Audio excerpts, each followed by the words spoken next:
A group of Queensland farmers have ramped up a campaign against plans to store carbon dioxide waste in the Great Artesian Basin. Advocacy group AgForce is challenging the government in court and launching a fundraiser to support its legal case. Joining us live now is AgForce Chief Executive Mike Guerin. Mike, good to see you. Thanks for your time this morning. How significant is this? This is incredibly significant. The Great Artesian Basin is some 130,000 times the size of Sydney Harbour. It's a beautiful, pristine water resource that sits under 4 states and territories in Australia. It's huge. It's relied on by hundreds of regional and rural communities.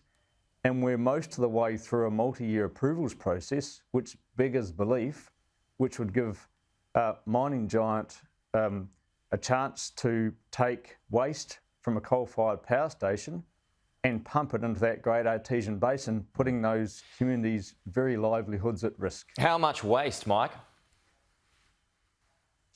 They're talking about a pilot of several hundred tonnes of what's called liquefied CO2.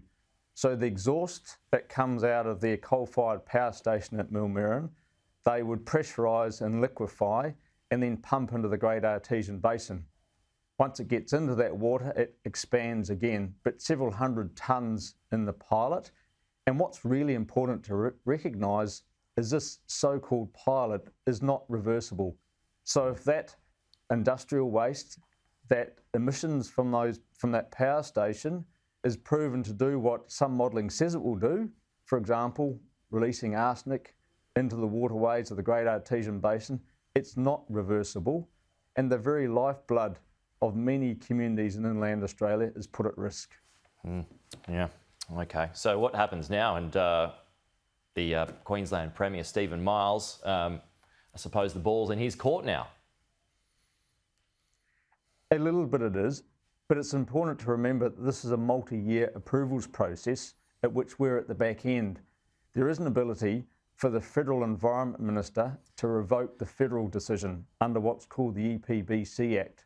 That Act, which is designed, among other things, to protect matters of national environmental significance, or MNES, is an act which we believe should have been used to decline the proposal in its early days.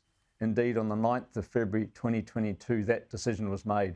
The Federal Minister has the power to revoke that decision. It's important that's done right now.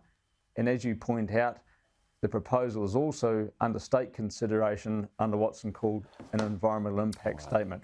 Okay. We're calling on the federal government and the state government to immediately revoke the approval and take it back to consideration before the Great Artesian Basin, a pristine water resource 130,000 times the size of Sydney Harbour, is put at risk in a way that cannot be reversed. Mike, thank you. We'll talk to you soon.